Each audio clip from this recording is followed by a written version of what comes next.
नमस्कार, आप देख रहे हैं जनबोल न्यूज़ और मैं रवि। दुनिया जहां कोरोना को लेकर हाहाकार मचा हुआ है दुनिया के भीतर, वहीं भारत में भी 21 दिनों का लॉकडाउन जो है कल 14 तारीख को ख़त्म हो गया था। लेकिन उसके बाद फिर से भारत में लॉकडाउन को 19 दिनों के लिए बढ़ा दिया गया है। वैसे में विपक्ष भी लगातार सवाल उठाते आ रहा है कि सरकार ने कोई तैयारी अभी तक नहीं की और दोबारा लॉकडाउन को बढ़ा दिया गया है। उसी बीच हमारे साथ मौजूद हैं लोजपा सेकुलर के राष्ट्रीय अध्यक्ष सत्यानंद शर्मा जी। हम बातचीत करते हैं वो क्या कुछ कहेंगे इस लॉकडाउन 2 जो बनाया गया बढ़ाया गया है उसको लेकर। सर क्या कुछ कैसे देखते भी हैं? जिस हिसाब से कोरोना वायरस देश में फैल रहा है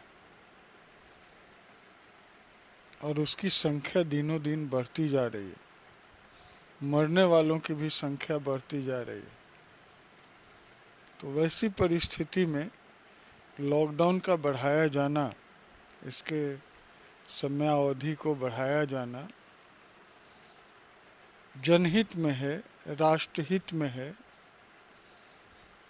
और ये बड़ा काम हो रहा है कि लॉकडाउन रहे, कोरोना के वायरस से निजात मिल सके, लोग कम मर सकें और लोगों की ज़िंदगी बचाई जा सके। ये एक बड़ा पहल है। इसका हम लोग सब लोग यहाँ पक्ष और विपक्ष का कोई सवाल नहीं है, सभी राजनीतिक दल के लोग को इसका स्वागत करना चाहिए। हमारी पार्टी भी इसका स्वागत करे। कि सर तेज प्रताप यादव की बात करें तो लगातार वो सवाल उठाते आ रहे हैं कि सरकार कोई तैयारी नहीं की है, स्वास्थ्य व्यवस्था जो है बिहार में ख़त्म सी हो गई है। देखिए, हम दूसरों की बात नहीं कहेंगे।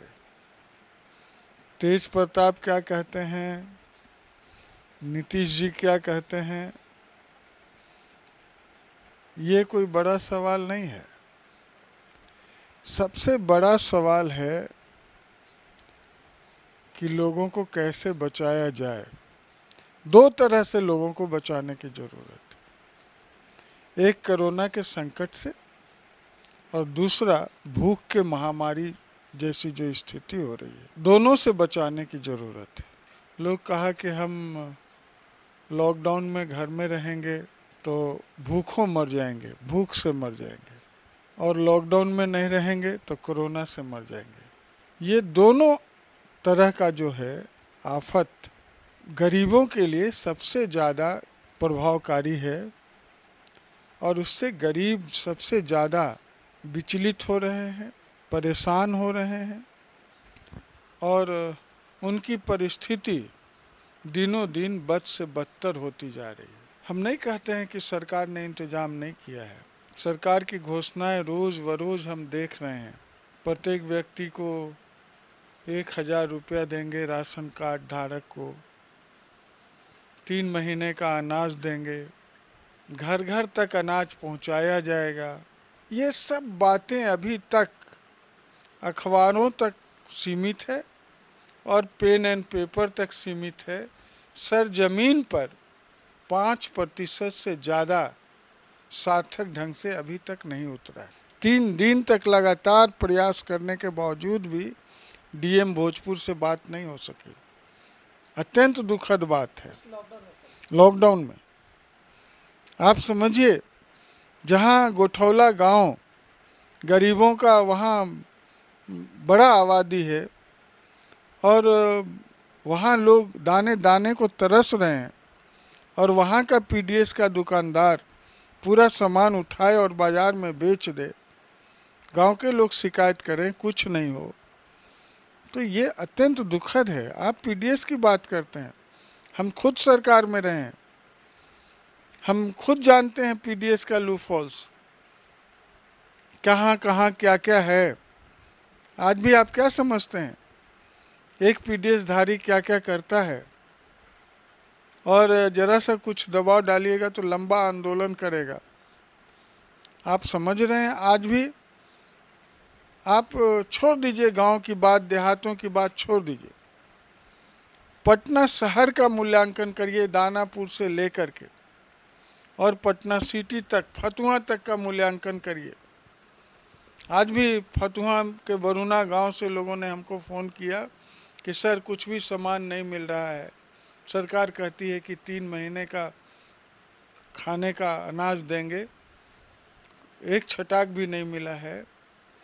हम बिंद टोली की चर्चा आपको करें, दीघा बिंद टोली, दीघा मूसहट टोली और जगह जितना है मूसहट टोली, ये बगल में बेउर गांव है, यहाँ है मूसहट टोली। आप चले जाइए कुरकुरी में मूसहट टोली है। मूसहट टोली और ख़ास करके जो गरीब गुरबा का इलाका है, जहाँ शोषित दलित पीड़ित लोग हैं, उनकी क्या दुर्दशा है अभी ये देख आइए आप। हम इन सब लोगों के लिए काफ़ी चिंतित हैं और हम आग्रह कर रहे हैं मुख्यमंत्री जी से कि जो सबसे डाउन ट्रोडन है, हैंड टू माउथ है, उसके लिए ज़रूर संवेदना रखें और उसके प्रति सकारात्मक और कारगर कार्रवाई करें ताकि उसके घर तक अनाज पहुँचे, वो भूखमरी का शिकार नहीं हो। आपको जानकर आश्चर्य होगा, इस बिहार में 2,47,00,000 लोग ऐसे लोग हैं जो हैंड टू माउथ हैं। रिक्शा चलाने का काम, टेम्पू चलाने का काम, ठेला चलाने का काम, खोंचा बेचने का काम, पान दुकान चलाने का काम, मछली मारने का काम, ये सब काम बंद है। नाविकों का नाव बंद है। तो ये सब लोग, हम कभी कभी सोचते हैं तो मेरा रोंगटा खड़ा हो जाता है, इन सब लोगों की क्या हालात हो। खास करके जो बिल्डिंग में काम करने वाले मजदूर थे, रोज़ दिन भर काम करते थे, 300-400 रुपया रोज़ मेहनताना कमाते थे और घर लौटते समय बीवी बाल बच्चों के लिए आटा सब्जी सब उसी कमाई से ले जाते थे, तो उनके घर का चूल्हा जलता था। वो बेचारा क्या करता होगा। इन सब चीज़ों पर काफ़ी मुख्यमंत्री जी ने सोचा भी है और हम कहेंगे कि और सोचने की ज़रूरत है और इस पर काफ़ी कारगर कार्रवाई करने की ज़रूरत है कि इन सब लोगों को निजात मिल सके, भूखमरी से निजात मिल सके। आप जिस बिहार को आज देख रहे हैं, हम पढ़ रहे थे रामविलास पासवान जी का बयान, देश के खाद्य आपूर्ति मंत्री हैं। उन्होंने कहा कि हमारे पास इतना लाख मीट्रिक टन अनाज है, वो कितने दिन का है, 1 साल का मीट्रिक टन अनाज का उन्होंने व्याख्या किया है। और बाका यदि इस साल लॉकडाउन के कारण जो रबी की फसल है उसकी कटाई नहीं हो पाई, खेतों में आधा बर्बाद हो रहा है। सिर्फ बिहार को आप लीजिएगा तो 30 लाख हेक्टेयर ज़मीन में सिर्फ गेहूं का फसल लगा हुआ है जो अभी तक कटाई नहीं हुआ।